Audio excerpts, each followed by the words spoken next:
काढली तर आपला पराजय आहे, बॅलेट पेपरवर मतदान घेतलं तर आपला पराजय आहे. आणि ह्यांचा विजय जे आहे ते ह्या EVM मशीनमुळे त्यांचा विजय आहे. त्यांचा विजय जनतेतल्या मताचा विजय नाही. हे ज्यावेळेस आपले इंग्रज होते, इंग्रज बरे होते, त्याच्यापेक्षा हे काळे इंग्रज आहेत, ते भाजपचे राज्यकर्ते हे काळे इंग्रज आहेत. त्या इंग्रजापेक्षा हे फार हरामी आणि नालेक लोक आहेत. हे गुन्हेगारी प्रवृत्ती आहेत. यांच्यामुळं आज कुठलाही माणूस, कुठलाही व्यक्ती आज सुखी आणि समाधान नाही. कुठलं तर आम्ही दाखवायला सांगेन की भाजप पक्षाला कुणीही मतदान करू नये. दुसरा मुद्दा का आणि अन्यायाची चीन निर्माण झाली तर हे युवक नवं वेगळं आंदोलन तयार करतील आणि ह्या नव्या वेगळ्या आंदोलनानं संविधान वाचेल, संविधान वाचेल. त्यांच्या युवकाच्या हातात आहे संविधान वाचवण्याचं. तर माझं शिक्षण जरी इटकी गावामध्ये राजेवाडी आटपाडीमध्ये जर झालं असेल तर वारसा तसा माझा सामाजिक वारसा जर बघितला तर सांगोल तालुक्यातलाच आहे. आणि ज्यावेळेस मिटिंग असतील सांगोल तालुक्यामध्ये RPIच्या मिटिंग असतील तर मग बाळासाहेब बनसोडे, किशोर बनसोडे जे चांगले मार्गदर्शक होते, आमचे इटकीतील कृष्णदेव वाघमारे अध्यक्ष होते, ते आम्हाला सर्वांनी मिळून आम्हाला चांगलं त्यांनी पाठबळ दिलं, ताकद दिली आणि आठवले साहेबाबरोबर काम करण्याची चांगली त्यावेळेस संधी मिळाली आणि त्या संधीचं मी निश्चित सोनं केलं. परंतु ह्या चळवळीमध्ये काम करत असताना 2007पर्यंत गेली 45 वर्षे मी आठवले साहेबाबरोबर काम केलं आणि 2007मध्ये आठवले साहेबांनी भाजपचं अलायन्स केलं, राजकीय पक्षाचे, जातीवादी पक्षाचे अलायन्स केलं. त्याच वेळेस मी आठवले साहेबाला राजकीय ह्यातनं सोडचिठ्ठी दिली. मी आटपाडी तालुक्यामध्ये आलो त्यावेळेस माझे सहकारी मित्र आदरणीय राजेंद्र खरात ते तालुक्यामध्ये होते, पण छोटेसे कार्य करत होते. ते माझ्याबरोबर असायचे नेहमी. आणि मी आटपाडीमध्ये आल्यानंतर राजेंद्र खरातला ह्या जिल्ह्याचा कोण जिल्हाध्यक्ष माहीत नव्हतं. तर त्यावेळेस मी राजेंद्र खरातला तालुका अध्यक्ष केलं. राजेंद्र खरात माझ्याबरोबर काम करायला लागले. आज राजेंद्र खरात जिल्हा नियोजन कमिटीचे सदस्य आहेत, जिल्ह्याचे अध्यक्ष आहेत. आणि हे काम करत असताना मला 2007मध्ये जाणवलं की आठवले साहेबांनी खुर्चीसाठी, सत्तेसाठी गुलामी पत्करली आहे. आणि आजही आठवले साहेबांना सत्ता आहे पण अधिकार नाही, फक्त पोझिशन आहे. आणि पोझिशनसाठी सत्तेत जायचं का हा पण प्रश्न आहे.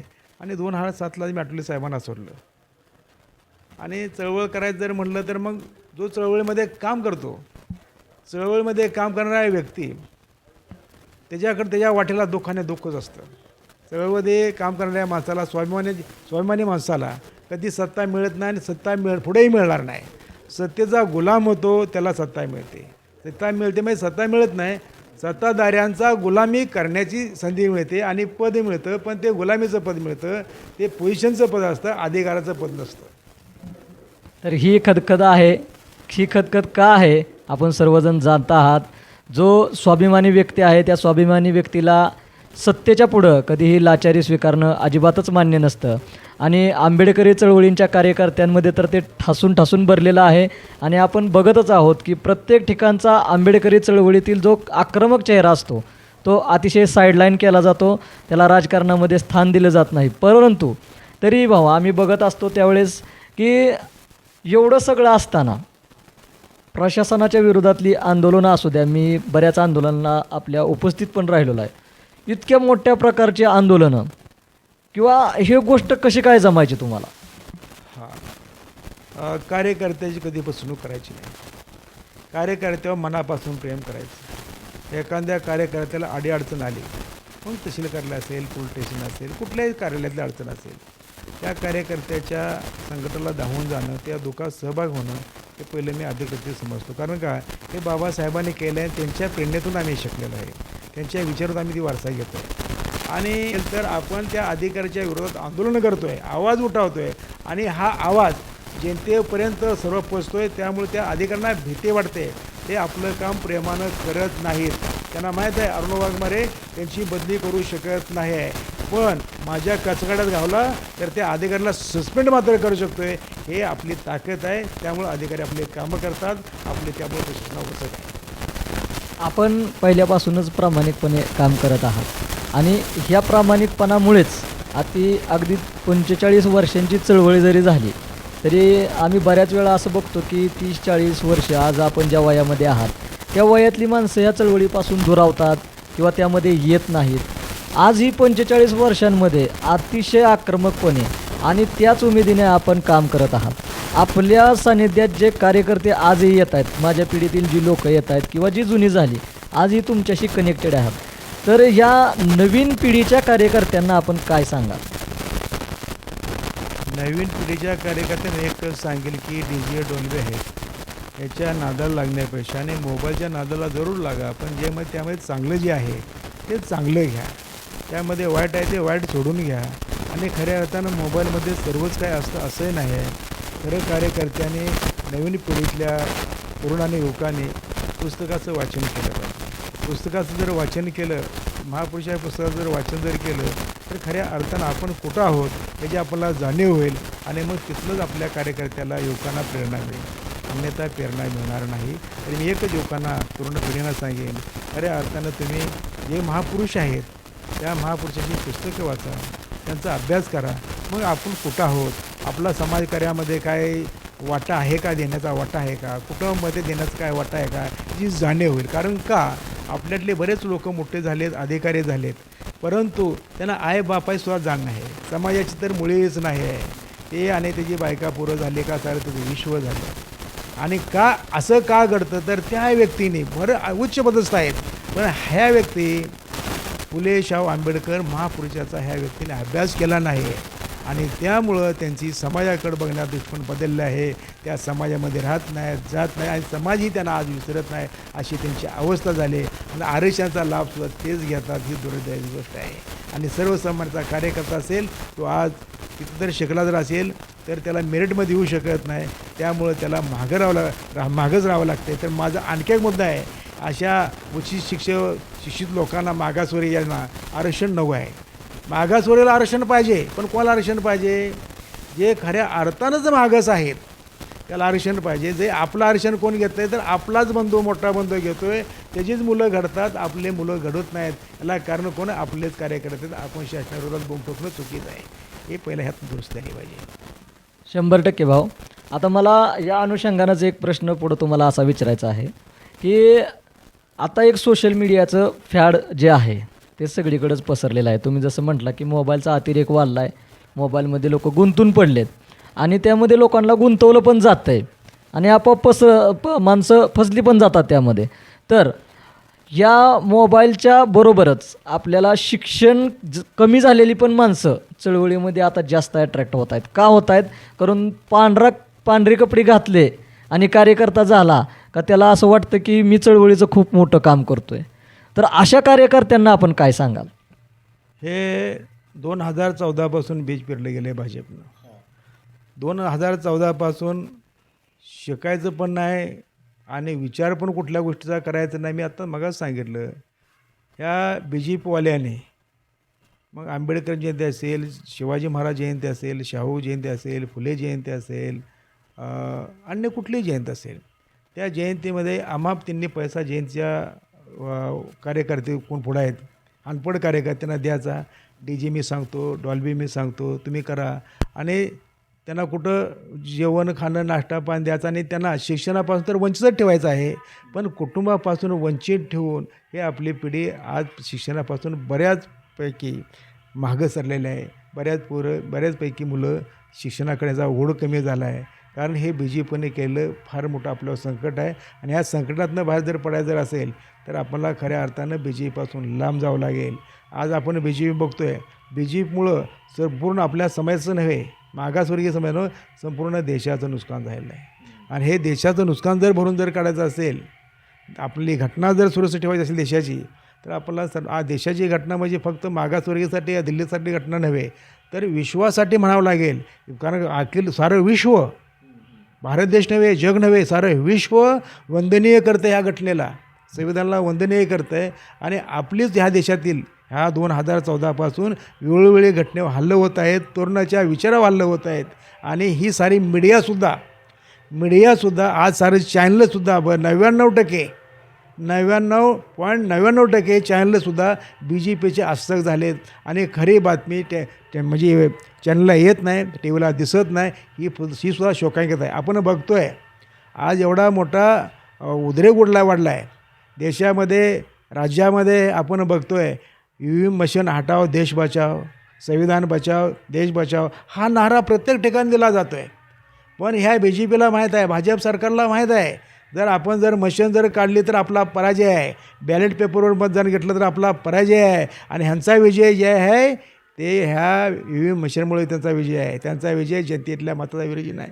हे ज्यावेळेस आपले इंग्रज होते, इंग्रज बरे होते, त्याच्यापेक्षा हे काळे इंग्रज आहेत, ते भाजपचे राज्यकर्ते हे काळे इंग्रज आहेत. त्या इंग्रजापेक्षा हे फार हरामी आणि नालेक लोक आहेत. हे गुन्हेगारी प्रवृत्ती आहेत. ह्यांच्यामुळं आज कुठलाही माणूस, कुठलाही व्यक्ती आज सुखी आणि समाधान नाही. कुठलं तर आम्ही दाखवायचं, कुठलं तर गोड बोलून लोकांना फसवायचं, ह्याच लोकांचा उद्देश आहे. हे पहिलं टार्गेट या साऱ्या भारत देशाचं भाजपच आहे. परंतु ते EVM मशीन गाठले गेल्याशिवाय कुठलं साध्य होणार नाही. आता आपण बघितलं की बोलत बोलत भाऊंनी पूर्ण राजकारण बोललेले आहेत आणि देशामध्ये सध्या ती परिस्थिती आहे, आपल्याला सगळ्यांना ती जाणवते.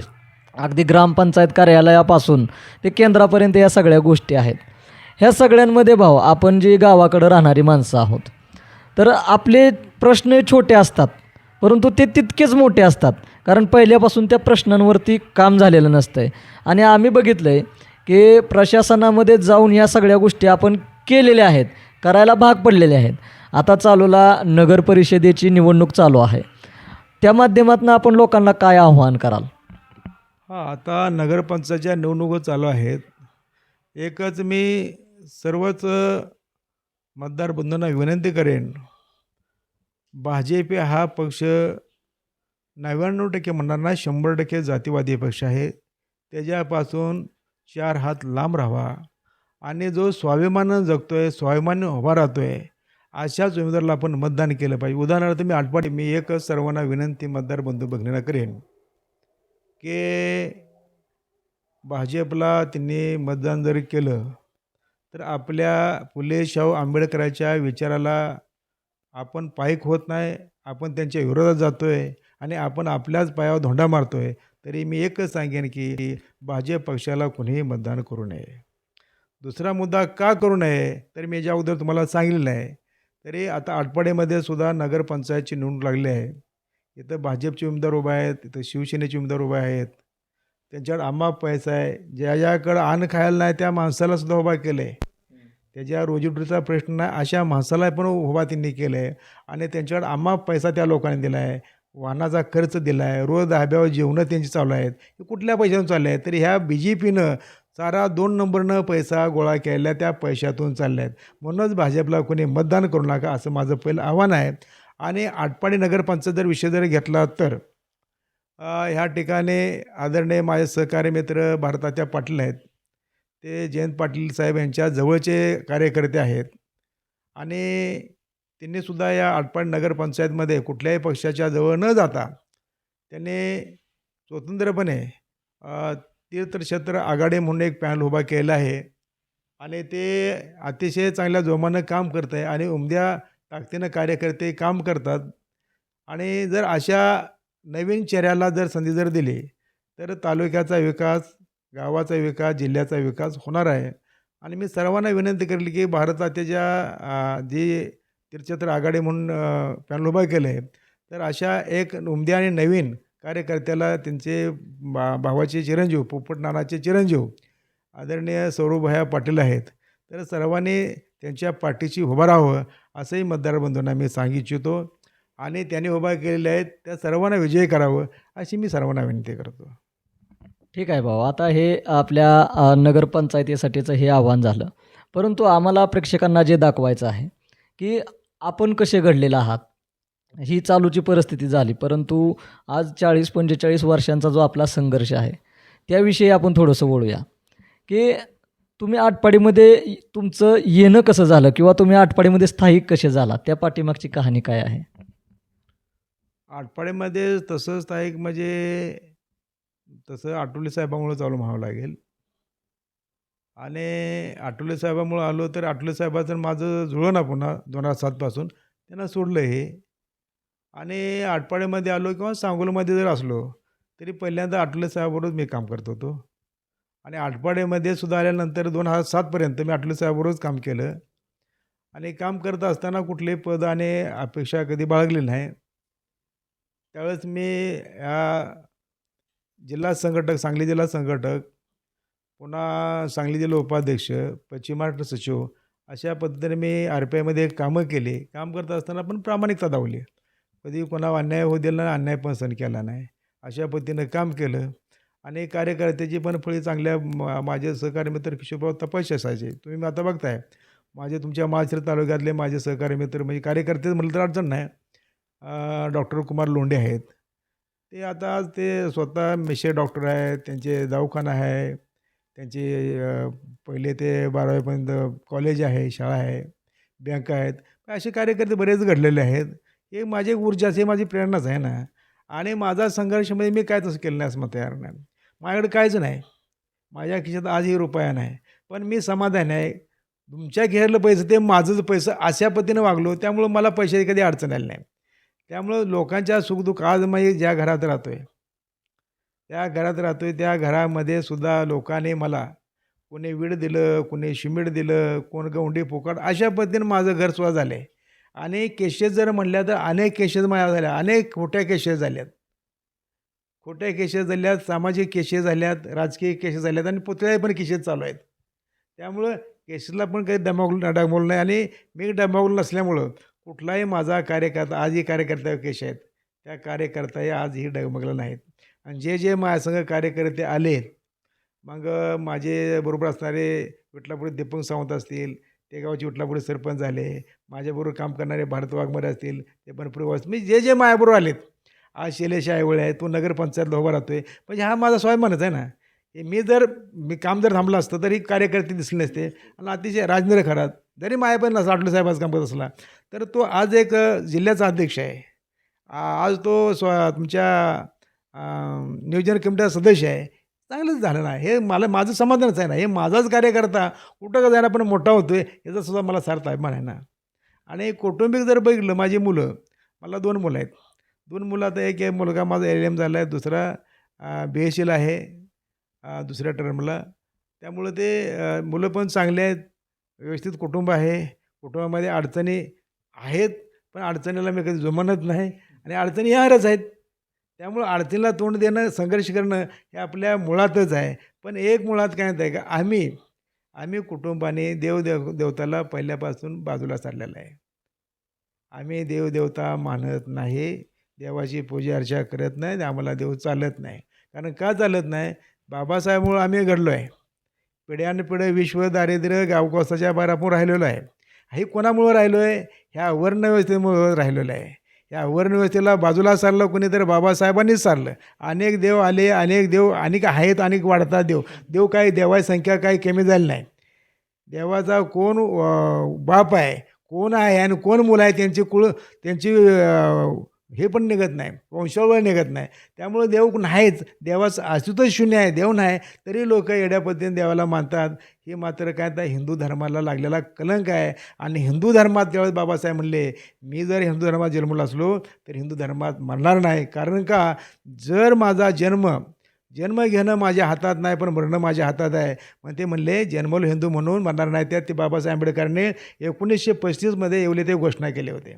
आणि बाबासाहेब आंबेडकरांनी 14 ऑक्टोबर 1956ला हिंदू धर्माचा त्याग करून नवीन आणि चांगल्या देशाला जगाला उभारी देणारा बौद्ध धर्माचा स्वीकार केला.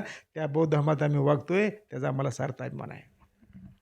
या अनुषंगानंच तुम्हाला असं विचारावं असं वाटतंय, आता ज्यावेळेस आम्ही बघतो, आपल्या प्रेक्षकांना सांगायला मला आनंद वाटेल की ज्यावेळेस आम्ही बघतोय त्यावेळेस एक गोष्ट आहे की जितक्या वेळा मी भाऊंच्या घरी आलो असेल त्यावेळेस मला कधी इथं देहवारा दिसलेला नाही.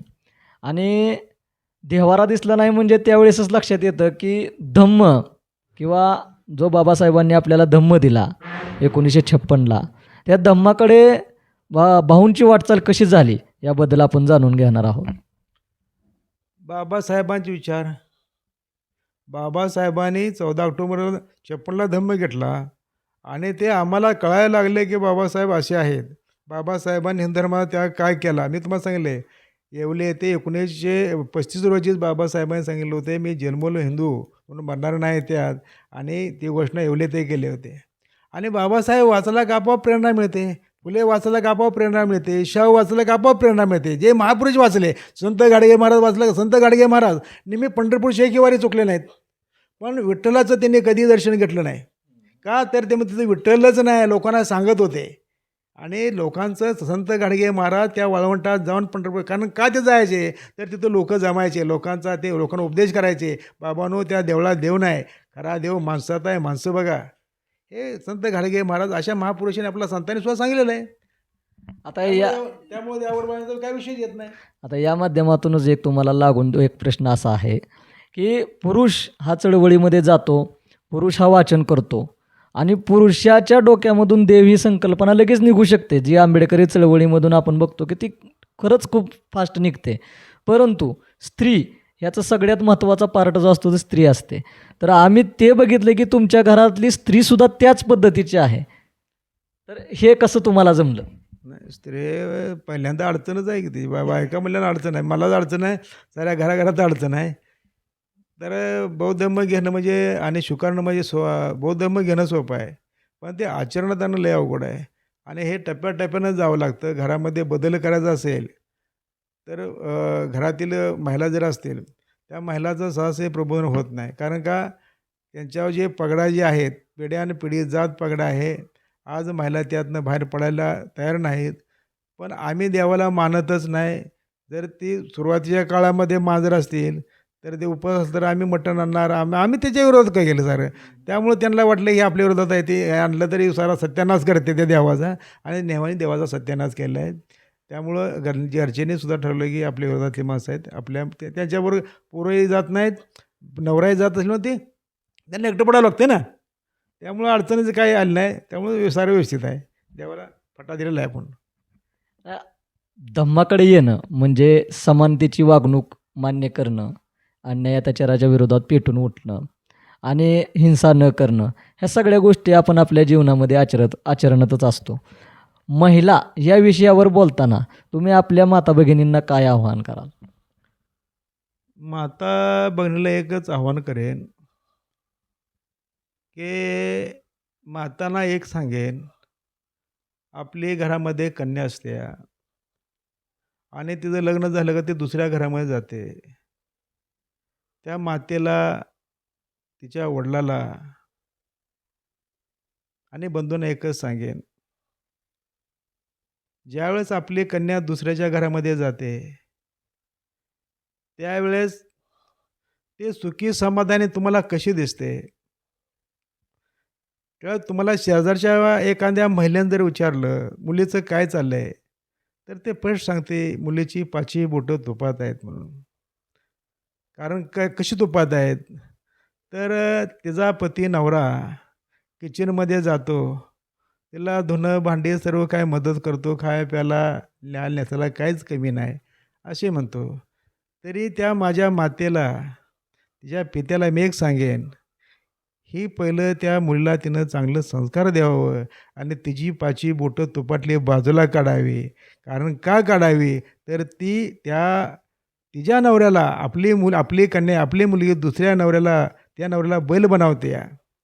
त्याच वेळेस दुसरी कन्या येणाऱ्या आपल्यासुद्धा मुलाला त्याच पद्धतीनं बैल बनवते. आपल्यासुद्धा मुलाला घरातली सर्व कामं करायला लावते. तर आपल्या एकच माझ्या माता बहिणींना मी सांगेन की आपण जाताना दुसऱ्याच्या घरात चाललो आहे, ते दुसऱ्याचं घर नव्हे, माझं घर आहे. आईवडिला तुम्ही 2 घरात उद्ध्वस्त करताय. त्यावेळेस आताच्या कन्या 2 काय साऱ्या म्हणणार नाही, बऱ्यापैकी जवळजवळ 99% झाले ह्या घरात काय आईवडिलाचं ऐकायचं नाही आणि त्या घरात गेल्यानंतर सासू-सासरे नवऱ्याचं ऐकायचं नाही. म्हणजे इकडचं कुटुंब उद्ध्वस्त, तिकडचं कुटुंब उद्ध्वस्त असं व्हायला लागलं. तर एकच माझ्या माता भगिनींना, कन्यांना सांगेन, आपण ज्या ठिकाणी जात आहे त्या ठिकाणी जाताना भावाला फक्त तुम्ही म्हणताय दादा आईवर लक्ष ठेव, तर मी त्या माझ्या बहिणीला सांगेन ताय तू तुझ्या सासू-सासऱ्यावर लक्ष ठेव. इकडं आहेचं बनणे बघण्यापेक्षा तू तुझ्या सासू-सासऱ्याला लक्ष ठेव. म्हणजे काय माहिती आहे का, माझी बायको पण माझ्या आई-वडिलांवर माहिती तिच्या सासू-सासऱ्याला लक्ष ठेवेल. ही मी उपदेश करेन. त्यांनी फक्त आपल्या कुटुंबाशी एकनिष्ठ आणि चांगलं राहावं. हाच उपदेश सर्वांनी जर बाळगला तर सर्व देशातील, जगातील कुटुंब सुख होतील. हे जे बघितलं ते घरातील मला ह्या विषयी का प्रश्न विचारावा वाटला आपल्या प्रेक्षकांना सांगतो. कारण मला असं वाटतं, की भाऊंकडं घरातील भांडणं मिटवण्यासाठी खूप लोकं येतात आणि भाऊंच्या या बोलण्यातून आपल्याला जाणवतंय, की खरंच घरामध्ये ज्या गोष्टी सिंपल असतात. आता ही गोष्ट आपल्याला ऐकण्यासाठी एकदम सिंपल अशी वाटली, परंतु ही अतिशय महत्त्वाची गोष्ट आहे आणि या गोष्टीमुळंच बरेच संसार उद्ध्वस्त झालेले आपल्याला पाहायला मिळतात. आता भाऊ बोलत असताना आता जे आपण टी व्हीवरती बातम्या बघत असताना आपण बघतोय की संपूर्ण भारताचं वातावरण हे धर्मांधक झालेलं आहे. तर या धर्मांध झालेल्या वातावरणात आपल्याला काय वाटतं, ह्याच्यामध्ये तुम्हाला काय असं एखादा पर्याय जाणवतोय का, की या धर्मांध राजकारणाला एखादी गोष्ट छेद देऊ शकते, अशी कोणत्या गोष्ट तुम्हाला वाटते? ह्या धर्माला छेद देणार जर असेल तर ह्या तरुण युवकांनी, या तरुण पिढीने खऱ्या अर्थानं महापुरुष वाचलं पाहिजे. छेद देणार एकच आहे, ते महापुरुषांचे विचार आहेत. आणि जिथं देवाचं अस्तित्व नाकारलं जातं, का नाकारलं जातं? तर अस्तित्वच नाहीत. अस्तित्व त्या देवाचं नाहीच. अस्तित्व नसणाऱ्या देवाचं आपण अस्तित्व स्वीकारतो. त्यामुळं काय आहे का, हे BJP करत आहे, भाजप करत आहे. हा माझा स्पष्ट आरोप नाही, वस्तुस्थिती आहे. आणि देवादेखामध्ये आज 2014 पासून बघतोय, रामाचं मंदिर बांधलं ते पण गळायला लागलं. महापुरुषांच्या पुतळ्याची विटंबना BJP काळातच होते. पुतळा जयंतीला वर्गण तेच देतात, विटंबना तेच करतात, सारं तेच करतात. चांगलं करायला लावतात आणि वाईट पण करायला तेच लावतात. आणि समाज कार्यकर्ता, पुरोगामी विचाराचा व्यक्ती जर तो बोलत असेल तर तेव्हा खोट्या केसेस दाखल करतात, तेव्हा खोटे गुन्हे दाखल करतात. विनयमग असेल, बलात्कार असेल, चोरी, मारामारी, कुठलेही गुन्हे दाखल करतात आणि त्याला अडकवण्याचं काम करतात. आणि खऱ्या अर्थानं ही चळवळ पुरोगामी चळवळ आज मागं पडत चालली आहे. ही धोका BJPकडून आहे. तरी कार्यकर्त्यांना ह्यातनं जर वाचलं असेल, देश वाचवायचा असेल, तरी नवीन पिढींना आम्ही एकच सांगू इच्छितो, तरुणांना, युवत्यांना एकच सांगू इच्छितो, खऱ्या अर्थानं तुम्ही महापुरुष वाचा. महापुरुष जर वाचले तर आपल्याला खऱ्या अर्थानं देशामध्ये अन्याय, अत्याचार, भ्रष्टाचार होणार नाही. आपण माणूस म्हणून जगू. आज जर आपण माणूस असलो तर आज आपण माणूस म्हणून जगत नाही. आपल्याला BJP खोट्या देवळात न्यायला लागलं आहे, खोट्या देवाची पूजा करायला लागलं आहे. देवाचं अस्तित्व नसताना आपला देव आज कुठला महिना, आता मार्गशीर्ष महिना, मला वाटतं आज गुरुवार आहे का? मग गुरुवार आज देशभर चालू होईल गुरुवार. या झाडाची पान तोड, त्या झाडाची पान तोड, कुठलं 4-5 झाडाची फळं तोडायची, देवाऱ्या पुढे पुजायची. कुणी सांगितलं हे? कुणी सांगितलं? मला सांगा, वडाच्या झाडाला पूजा येडं मारायचं, त्या 7 येडं मारायचं, त्या महिलेनं म्हणायचं जणू ह्या मला 7 जन्मी हीच नवरा मिळते. अरे दारुडा असतं त्याला तिनं म्हणायचं का? दारू पिऊन पडतो या, गटारात पडतो या, घराकडे येत नाही, चोऱ्या माऱ्या करतो या, त्या महिलेनं म्हणायचं का मला 7 जन्मी हाच नवरा मिळू दे? ही कुणी अंधश्रद्धा कोणी लाटली? हे ब्राह्मणवाद्याने ही देशावर, समाजावर आणि अन्याय, अत्याचार करण्याचं संकट लादलं आहे. हे पुरोगामीने ओळखलं आहे, पण पुरोगामीकडे कोण वळणार? म्हणून मी युवकांना सांगेन, हे तुम्ही बाबासाहेब फुले शाहू आंबेडकर वाचले पाहिजे. नाही वाचलं तर आपल्यावर संकट येणार आहे. आज आपण बघतोय साऱ्यांचं बाप काय एका दिवशी मरतात का? पण बाप त्याला काय म्हणतात, श्राद्ध कुठल्या असतं? माळाचा महिना. माळाचा महिना असतोय. माळाचा महिना सर्वात संघच असतोय. म्हणजे मागं पुढं नाही, एखादी साऱ्याचा बाप मरतात आणि त्यांनी काय केलं आहे, कावळ्याला बोलवायचं, पितृ जेवाय घालायचा. ही पद्धत जी आहे ही चुकीची पद्धत आहे. आणि एका दिवशी बाप कुणाही मेलेत का? मग या श्रद्धा नव्हे का? आणि कावळा तर सर्वात घाण पक्ष आहे. अशा घाण पक्षाला बोलवायचं आणि त्याच्याकडून निवड ठेवायचा, त्याला शेवा लावायची पद्धत चुकीची आहे. हा कोण करतो? तर हिंदू धर्म करतो. हिंदू धर्म सर्वात, धर्म कुठलाच वाईट नसतो, पण त्याचे विष पेरणारे व्यक्तिगान आहेत. तसे हिंदू धर्मामध्ये विष पेरणाऱ्या व्यक्तिगान आहेत. मी धर्माला नाव ठेवणार नाही कुठल्या, पण हिंदू धर्मामध्ये विष पेरणाऱ्या व्यक्तिगान आहेत. त्या व्यक्तीचा विचार, व्यक्तीचा दोष करणं गरजेचं आहे आणि चांगल्या विचाराकडे जाणं गरजेचं आहे. खरं हीच फुले शाहू आंबेडकरच्या विचाराला आपण पायी खुणं याच माध्यमातून मी सांगू इच्छितो आहे. आता हे सगळं बोलत असताना कालच आपला भारत देश भारतीय संविधानाचा अमृत महोत्सव साजरा करतो आहे. संविधानानं आपल्याला न्याय, बंधुता, स्वातंत्र्य, समानता दिली. तर संविधानाकडं हे संविधानच धोक्यात आलेलं आहे. आता मगाशीच आपण बोलत बोलला. तर हा नेरेटिव्ह म्हणजे ही गोष्ट अशी लोकांच्या मनावर बिंबवली जाते का की बाबा संविधान बदलणार, आणि संविधान बदलणं तितकं सोपं आहे का? हो, बी जे पीला सोपं आहे. संविधान बदलणं बी जे पीला सोपं आहे. बी जे पीची वाट त्याकडं आहे. आपण म्हणतोय संविधान बदलणार नाहीत, बदलू शकणार नाहीत. हे भ्रमात कुणी राहू नका. कारण बी जे पी हे करू शकते. बी जे पी आज बघतोय, आज बी जे पीमध्ये जर बघितलं तर बोवाबाजी सारे चाललेत. आज मला सांगा बी जे पीचा काय आदर्श घ्यायचा? देशाचे प्रधानमंत्री नरेंद्र मोदी आज मला सांगा कोरोना काळात थाळ्या वाजवा, टाळ्या वाजवा. अरे काय प्रकार काय आहे? टाळ्या वाजून कोरोना जातो का? थाळ्या वाजून कोरोना जातो का? दिवे लावा, दिवे लावून कोरोना जातो का? हा काय प्रकार आहे? हा प्रकार अतिशय कुलुषित करणारा आहे. मग ह्यांची वाटचाल जी आहे पूर्णपणे देशाला उद्ध्वस्त करणारी आहे. देशाला पूर्णपणे अतिशय संकटात नेणारे आहे. म्हणून ह्या बी जे पी जी आहे, बी जे पीच्या काळामध्ये अतिशय सर्वच महापुरुषांच्या विचारांना हीन वागणूक मिळत आहे. समाज कार्यकर्त्यांना हीन वागणूक मिळत आहे. पुरोगामी विचाराचं काम कार्यकर्त्यांना घराघरात कसं त्यांना कोणून ठेवायचं हे वागणूक ते द्यायला लागलेत. आणि म्हणून आज हे बी जे पीचं नव्हे, ह्या बी जे पीनं आणलेलं संकट देशावर संविधानावर संकट आहे. हे संविधानावर संकट आहे. हे बदलू शकतात. कारण का हे काही करू शकतात. आज भीतीखाली कोर्ट आहे. भीतीखाली सर्वच शासकीय नियंत्रणाच्या भीतीखाली वावरतात. आणि मग संविधान आणि ते म्हणतात आम्ही बदलणार नाही, कोणाच्या बापाला बदलू देणार नाही. पण हेच बदलणार, बी जे पीच हे बदलणार. बी जे पीला हे संविधानाचं मान्य आहे. बी जे पी हे चुकीच्या पद्धतीने झालं. लोकांनी सर्व पुरोगामी विचाराच्या कार्यकर्त्यांना, नवीन लोकांना सांगतोय संविधान धोक्यात आहे. तर आहेच. ते कोणामुळे आहे तर भाजपमुळंच धोक्यात आहे. भाजपला ओळखलं पाहिजे आणि संविधान बदलता येणार नाही एवढं सोपं असं म्हणणं नाही. 100% बदलतील. आणि ह्याची दक्षता निक्या बौद्ध धर्मानंच घेऊन चालणार नाही. सर्व देशातल्या आज राहुल गांधी सरीकडे फिरतोय संविधान धोक्यात आहे म्हणून. खरंच आहे, संविधान धोक्यातच आलं आहे. पण आपलेच काय बगल बच्चे सत्तेसाठी जातात, संविधान धोक्यात नाही म्हणून सांगतात.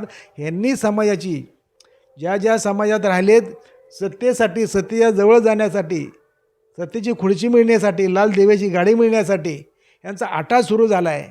भाजप चांगला आहे, भाजप सत्ता किंवा सत्तेत आहे तो पण संविधानाला काय होणार नाही. पण ह्यांच्यामुळं सत्ते आणि संविधानाला पुरोगामी विचाराला धोका आहे, संविधानाला धोका आहे. आणि हे धोका जर टाळायचा जर असेल तर आपले बगल बच्चांना आपण ओळखलं पाहिजे. आता आपण बघत असताना पाहिलंच की अगदी भाऊंचे वयाची 60 वर्ष पूर्ण झालेले आहेत. आणि 60 वर्ष पूर्ण झालं म्हणजे आपल्याला माहीत आहे की तो माणूस अगदी कुठल्याही गोष्टीमध्ये फक्त मार्गदर्शक म्हणून काम करतो. परंतु भाऊ अगदी या वेळेतसुद्धा, अगदी 60 वर्षांचे असतानासुद्धा पूर्ण तालुक्यामध्ये म्हणा किंवा जिल्हाभर म्हणा किंवा महाराष्ट्रभर म्हणा फिरत असतात. राजकारणाच्या माध्यमातून, समाजकारणाच्या माध्यमातून, अन्याय अत्याचाराच्या विरोधाच्या माध्यमातून. तर भाऊ, आपण या गोष्टींना कसं पाहता की आता आपण संविधानाविषयी बोललो किंवा धर्मांध राजकारण बोललो, तर या गोष्टी कशा थांबतील असं तुम्हाला वाटतंय? यासाठी कार्यकर्त्याने मी मगा सांगितलं फुले शांबळकर वाचला पाहिजे. वाचल्यानंतर अन्यायाची चीड निर्माण होईल. आणि अन्यायाची चीड निर्माण झाली तर हे युवक नवं वेगळं आंदोलन तयार करतील. आणि ह्या नव्या वेगळ्या आंदोलनानं संविधान वाचेल. त्यांच्या युवकाच्या हातात आहे संविधान वाचवण्याचं. तर ह्या युवकाने खऱ्या अर्थानं संविधान हल्लं होतात का? आपण जे आज मतदान करतो आहे आपल्या मतंसुद्धा चोरीला जातं आहे का? हे तरुणाने अभ्यास करणं गरजेचं आहे. आणि हे जर अभ्यास जर केला तर तरुण कार्यकर्ता पेटून उठेल. तरुण कार्यकर्ता जर पेटून जर उठला तर संविधान 100% आणि 100% वाचेल याची मला खात्री आहे. आणि तरुण कार्यकर्त्यांना मी एकच आवाहन करेल, आपण पहिल्यांदा हे करत असताना कार्यकर्ता जर बनत असेल आपला समाजसेवक जर बनायचा असेल तर हे महापुरुष वाचले पाहिजे. महापुरुषाच्या विरोधात कोण जर बोलतं तर तुमच्या मनामध्ये चीड निर्माण होईल. आपण जर अन्यथा चीड आपण वाचलंच नाही तर आपण वाचणार नाही, आपण संविधान पण वाचवणार नाही, आपण पण वाचणार नाही, संविधान पण वाचणार नाही आणि अन्यायाची चीड पण येणार नाही. आज मी वयाच्या 60 वर्षापर्यंत काम करतो आहे. कारण का करतो आहे तर आम्ही वाचलं आहे, आम्ही भोगलं आहे, आजही आम्ही बघतो आहे. त्यामुळं अन्यायाची चीड आम्हाला निर्माण होते. आज गावामध्ये बघतो आहे, आज पोलीस स्टेशनला गेलं तर अन्याय झाला तर केसेस घेतल्या जात नाहीत. ही चीड निर्माण होते ना. आणि पण आज तरुण कार्यकर्ता तर ते केस जर ते आले तर कोणतरी मिटवायलाच येतो आहे. अरे ते गुन्हेगार आहे, ते गुन्हेगारांना ते माफी तर मागू दे ना. हे सुद्धा विषय नाही. बगलबचे ह्या BJPवाल्याचे बगलबचे तिथंच काहीतरी पडदा पडायला पाहिजे. मग तरुण कार्यकर्त्यांनी पहिला अभ्यास केला पाहिजे. अन्यायाच्या चीड निर्माण होतं, कुठं अन्याय खरा आणि कुठं खोटा आहे हे बघितलं पाहिजे. आज आपण बघतो आहे 18 केशी बऱ्याच होतात पण निकाल आपल्या विरोधात जातो. आपल्यासारखा निकाल लागत नाही आणि अधिकारीसुद्धा तपास करत नाहीत. अधिकारी फाईल करतात, फाईल म्हणजे केस डिसमिस करून टाकतात आणि त्यामध्ये तपासामध्ये तसं काय आढळून येत नाही म्हणतात. कशामुळे होतं आहे? आपल्या निष्क्रियतेपणे होतं आहे. खरं असलं तर अधिकारी DYSP तपासात देऊन DYSPचा ते खोटं करून म्हणून सांगतो आहे. म्हणजे आपली निष्क्रियता आहे हे कार्यकर्त्यांनी ओळखलं पाहिजे. बरं, अटॅचचा विषय नाही, अन्य कुठलाही केस असेल, कुठलाही समाज असेल, प्रत्येक समाजावर अन्याय व्हायला लागला आहे तर त्या आज बघतोय शिवाजी महाराजाचं नाव घेतात पण शिवाजी वाचत नाही. शिवाजी वाचना. शिवाजी वाचल्यानंतर, संभाजी वाचल्यानंतर, शाहू वाचल्यानंतर, महापुरुष वाचल्यानंतर ते कळतात आणि त्याच्या विरोधात कोण जर बोलले तर मग चीड येते. आणि त्या चीड येण्यासाठी संविधान वाचवण्यासाठी, संविधान म्हणजे या विचारांचेच पायिक आहे. संविधान म्हणजे महापुरुष विचारांचे पायिक आहे. त्यांच्याच विचारांना अनुषंगानं हे संविधान बनवलं आहे. आणि मग ते वाचवाय असेल तर पहिल्यांदा हे महापुरुष वाचले पाहिजे आणि हे महापुरुष वाचले तर संविधान वाचणार आहे. एवढंच या युवकांना मी सांगतो. तर आपण पाहिलं की अतिशय मुलाखत सुरू झाल्यापासून ते संपेपर्यंतचा भाऊंचा जो विषय आहे की येणाऱ्या पिढीनं वाचन केलं पाहिजे आणि वाचन कोणतं केलं पाहिजे तर महापुरुषांचे विचार वाचले पाहिजेत, ते पारखले पाहिजेत आणि त्यामधून वैज्ञानिक दृष्टिकोन आपण घेतला पाहिजे. आणि हेच आवाज आसूड ह्या चॅनलचा पुन्हा एकदा धन्यवाद देतो. इथंच थांबतो. जय भीम, जय भारत, जय बुद्ध. जय भीम भाऊ.